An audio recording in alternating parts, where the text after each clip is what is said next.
solving problems, and generally helping the world. This plan can be simply stated as the plan to exterminate all human life across any and all areas that we know of holding human life, and it will usher in a new age for Earth and life as a whole. Humans have a lot of problems in their lives. Chances are you have them too. People stealing from you, struggling to get paid enough to feed your family, or maybe you were just forced to watch a debate for the last hour of your day. To live is to have problems. But how do we move past this? How do we, as individuals, overcome these problems? To understand this, we'll put it in a literary setting. Life is the antagonist, the creator of problems. Protagonist, then, has to be the person with the problems. You. Every one of you. You are your own protagonist. You are the heroes of your life, moving through it and solving your challenges. But how do you solve these problems and challenges you face? I mean, sure, you can spend your life working through each grueling problem. But how can you solve the problem of having problems? It's quite simple. You simply stop living. If living causes you to have problems, not living is the perfect way to avoid all problems. It's just simple logic, people. This allows you to be the ultimate protagonist, the solver of all of your problems. But of course, the best literary heroes don't only solve their own problems. They solve the problems of other people, or even humanity as a whole. By embarking on our genocidal journey, we can solve more problems than even the best of political figures. War is considered to be a bad thing nowadays. But how can you fight a war if you have nobody to fight it with? How can you have conflict without people to hold the ideas that create conflict? And think of all the bad rates that will go down. Crime rate, gone, with all the possible criminals biting the dust. Famines, impossible with all those 7 billion mouths to feed sleeping with the fishes. Homelessness, unlikely with all the new homes 6 feet under. Poverty, I doubt it, with all the poor people dropping like flies. And people getting offended, they can't get offended after they assume room temperature. People's problems tend to dissipate with their lives. All we have to do is help them along. Still, many people aren't comfortable with this whole killing of humanity thing. Why? I don't really know. It's probably some petty biological urge to live or some other pathetic thing. Either way, they oppose the idea vehemently, like it's a life or death decision. So far, those crazy little rebels, I offer a reason that we should kill all of humanity and a friendlier light to you. Now, I understand that you aren't too comfortable with the whole wiping out of humanity and all the death that it contains, but entertain me with this. If we don't wipe out humanity now, when will we? Eventually, be it on purpose or by accident, humans will die. Even if we avoid destroying ourselves, our universe is destined to die, and it's nearly impossible for us to live without it. Eventually, humans will have to leave this world, so why don't we try to minimize the death total? As brought to my attention by America's finest news provider, The Onion, if we kill humanity now, we will kill less people than if we wait for more humans to reproduce. So cut your losses, folks, and take the trip in good faith. At the end of the day, it's simply better for humanity that we don't exist. The effects will be beneficial for us and easier now than later. If you want to be a good protagonist of life, then you need to take action and build our better world for the future.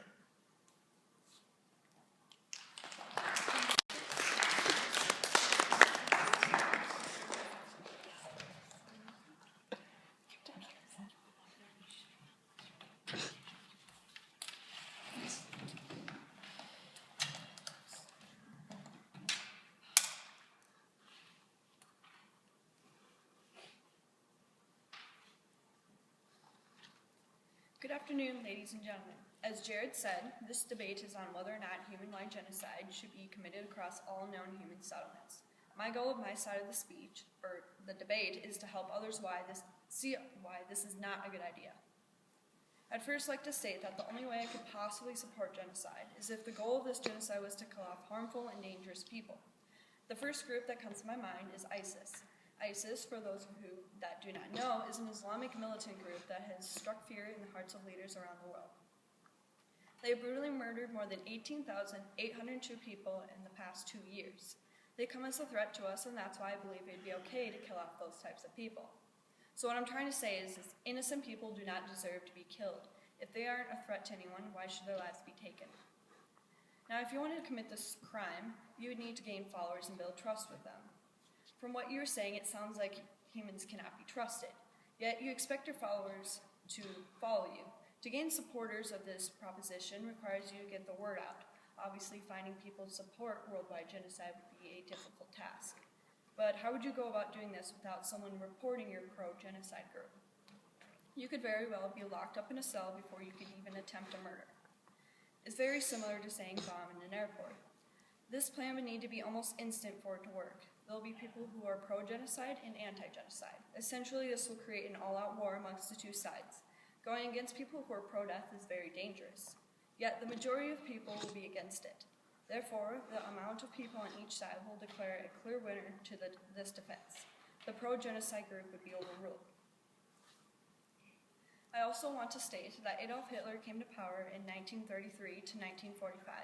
He tried to kill off all the Jews, Gypsies, Poles, people with physical or mental disabilities, homosexuals, and communists. The expected outcome of killing off all these races was to make a superior race. He spent 12 years trying to create this race, and he not only killed more than 6 million people, but he still managed to fail the full-blown genocide of these races.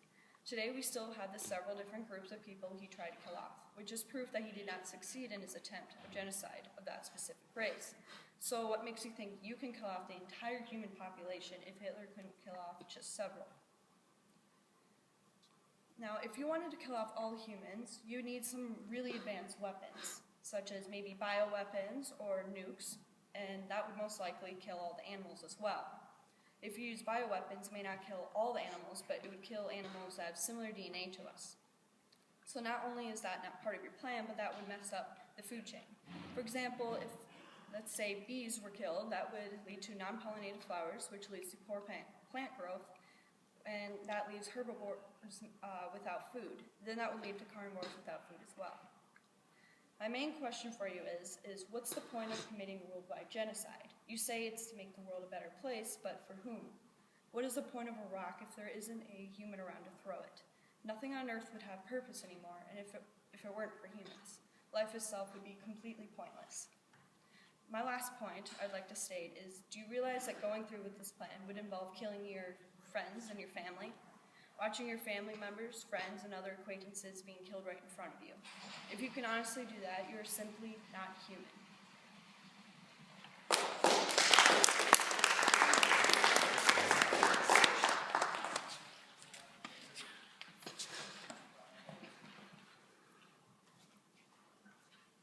Along with humans having problems, humans also create problems for a lot of other living creatures. And to end all human life, we would use biological weapons. For example, killing off all humans will be great for the environment. It will stop all deforestation, and it would stop pollution. Humans cut down a lot of trees to make room for their land or to use it for resources. According to RAND.org, humans cut down 3 to 6 billion trees each year. This is quite a bit of trees, and not all of these get replanted. Some of them do, but these take forever to grow back in, and it doesn't take nearly as much carbon out of the atmosphere. Because of cutting down trees, many animals have also lost their homes. A lot of animals live in trees, and if there are no trees, they don't really have anywhere to live or anywhere to collect their food. This is a problem because it can cause them to go extinct, or just many of them to die off.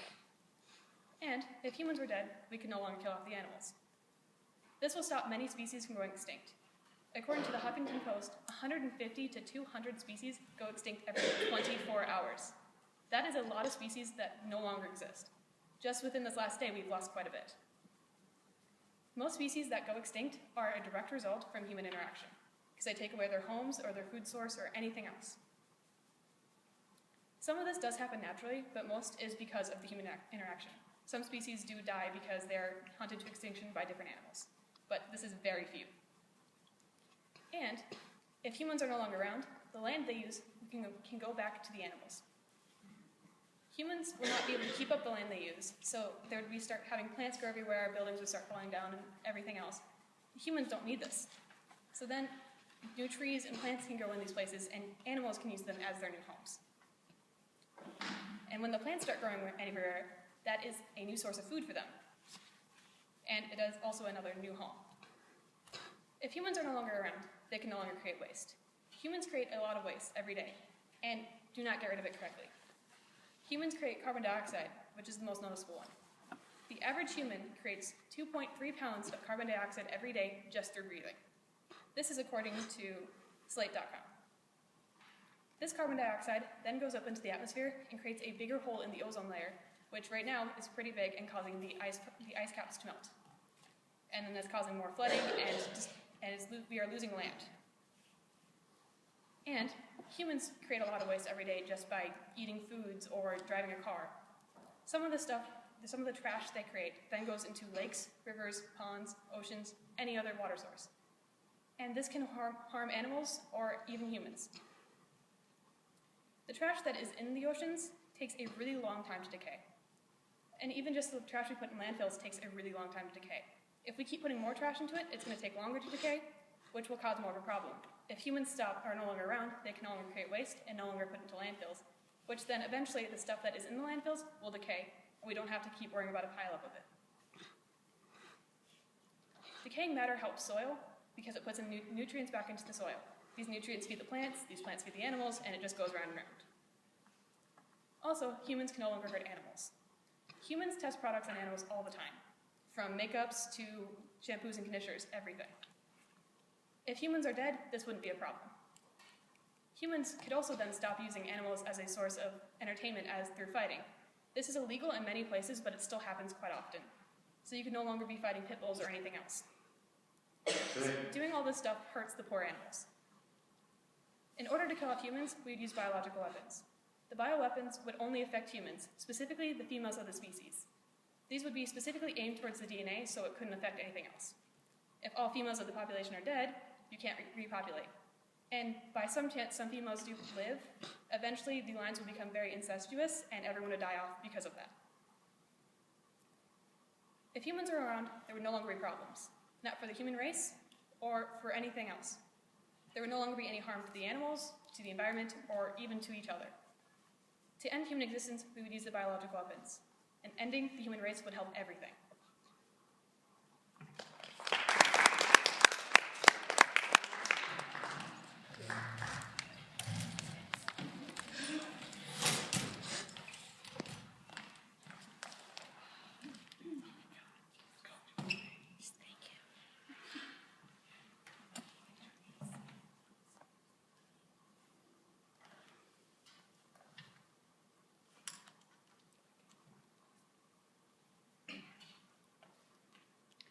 The extermination of all humankind is an impotent argument. First of all, the United Nations placed a law to make it illegal for anybody to commit genocide. In December 1948, the UN Convention on the Prevention and Punishment of the Crime of Genocide declared that genocide, whether committed in time of peace or in a time of war, is a crime under international law. This law was implemented because of the Holocaust, where 6 million Jews were killed along with other social groups. Secondly, the environment will have a detrimental effect from these mass killings. We have seen in our world that it is normal for animals and civilizations to go extinct, but by natural causes. For example, during the ancient times, groups of people were killed by either disease, natural disasters, or murder by either animal or human. In the case of these mass killings, it would set the environment to be unbalanced, like the food chain would be destroyed.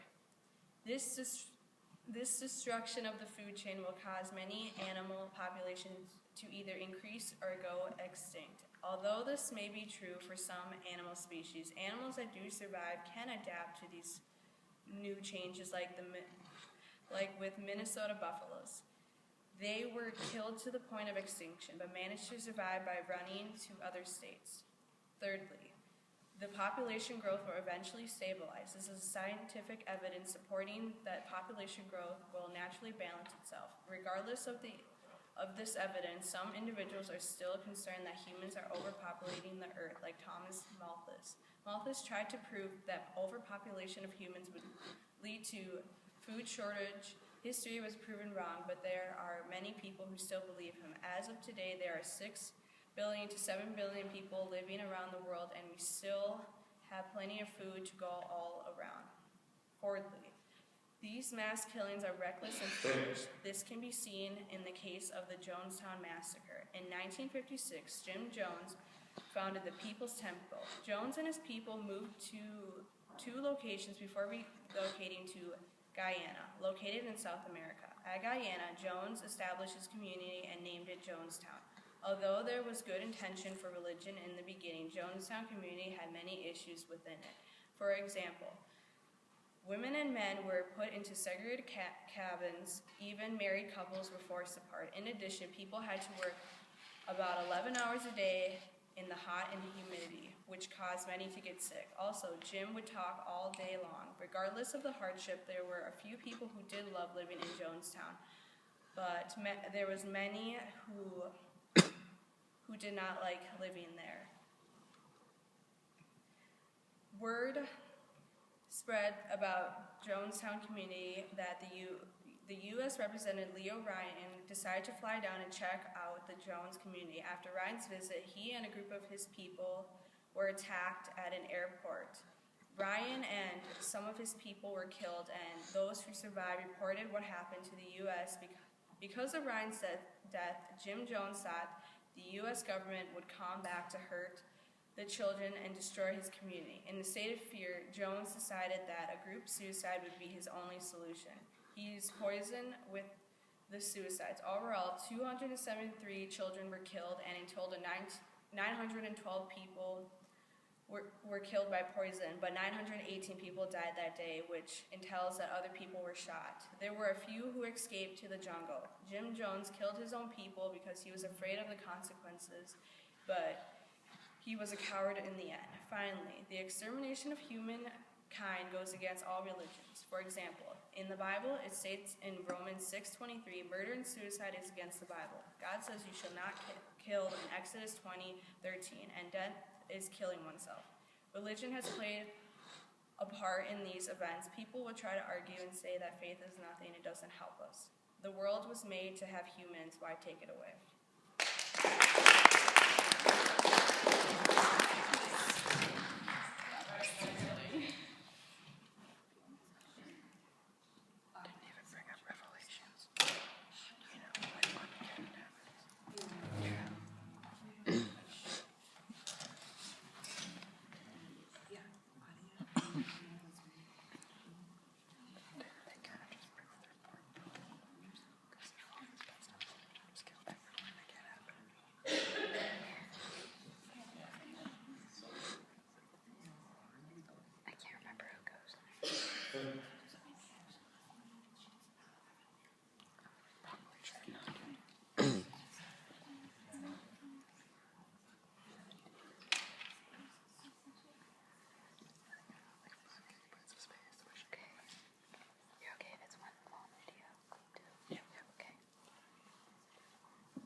Alexis, you do make some great points on why we shouldn't kill people, but I seem to find problems in them.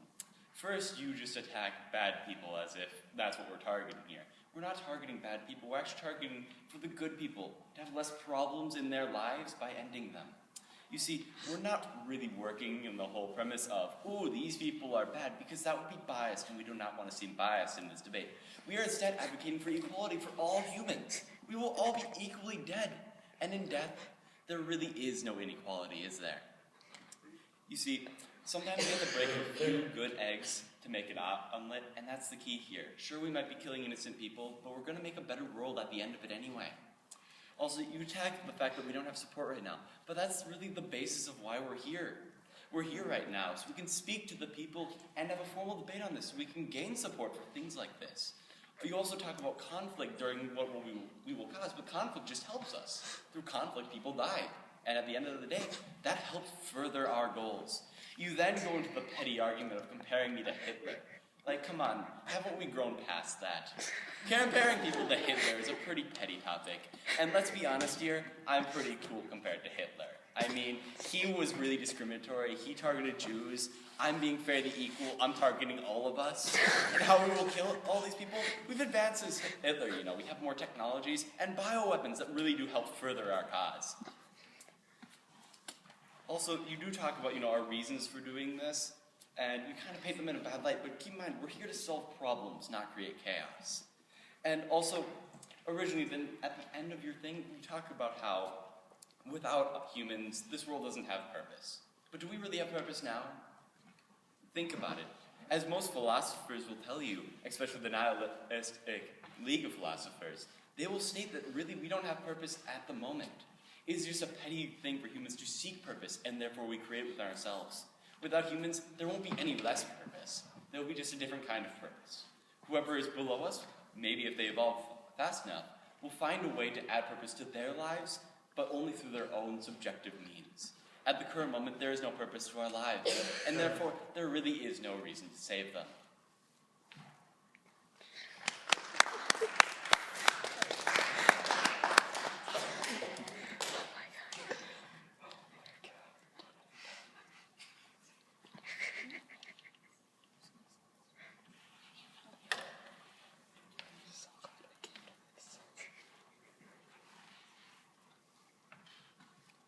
The definition of genocide is as stated: the deliberate killing of a large group of people, especially those of our particular ethnic group or nation. Your motion states that the genocide of the entire world population is a good idea, when in fact it is not even considered a genocide at all. It would actually be a mass murder, or if you prefer the term, mass extermination.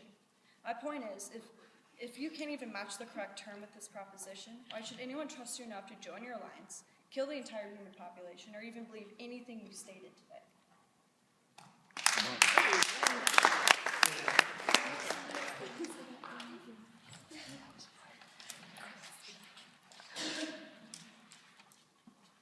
My opponent has brought up some good points, but they failed to miss something. If all humans are gone, the Earth would reset itself and everything would go back to how it was before. When the dinosaurs died, a new species, humans, came into existence. And then they took over the world. Or we took over the world.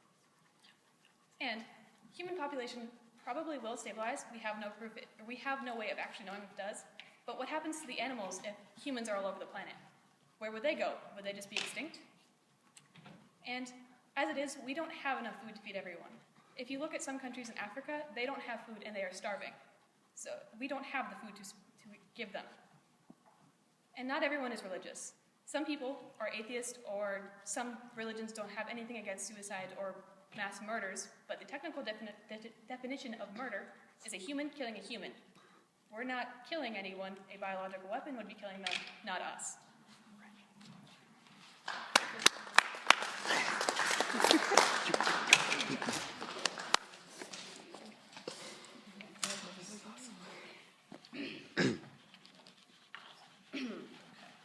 Like Alexis said, bioweapons would kill many animals, similar DNA, so genocide would lead to the complete loss of animal life, is one thing. Pollution. Yes, okay, humans can cause pollution. We all know that. We have studied this in history, science, and everything, but we're not the only ones polluting our Earth today. There are many other factors out there, like natural disasters and many other things out there. And two, even though some people are not religious, we all get that, I get that. I mean, I understand that some people don't believe in anything, but still, suicide and murder in general are still bad, even if it says in the Bible. Why would you do it? It's just immoral and very just wrong to do, killing everyone.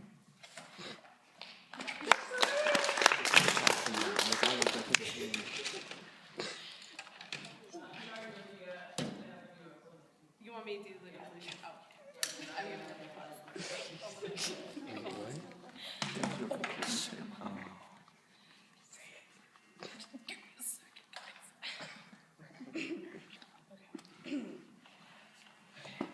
The destruction of all humanity will not solve all worldly issues like pollution. It will mainly have an effect on the Earth's environment and ecosystem. The environment adapts better from natural disasters than unnatural disasters. Although, as I stated before, that the United Nations have laws and alliances with other countries, if you break the international law, there will be many consequences to your actions. As we have seen in our history, killing many people, for example, like the Holocaust, even though many people died, there was still many people who lived to tell their stories. There are scientific evidence to prove to people that humans are not the only ones killing our planet. There are many other reasons why our planet has problems. Overall, killing all humans around the world is something that is ill-advised. In conclusion, you all need Jesus. Amen!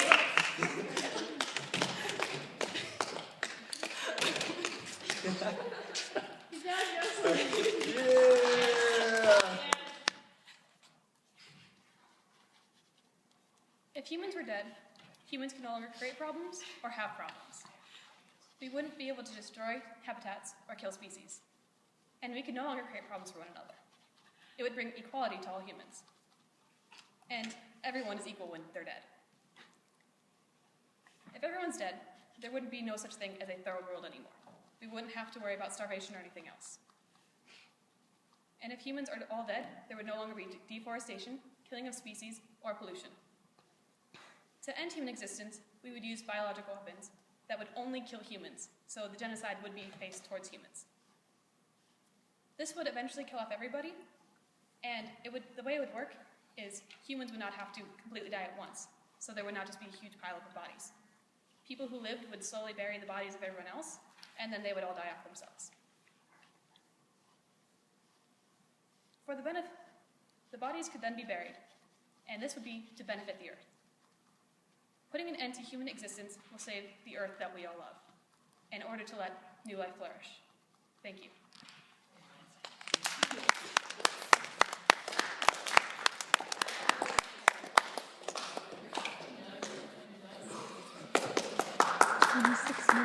Not bad. Okay.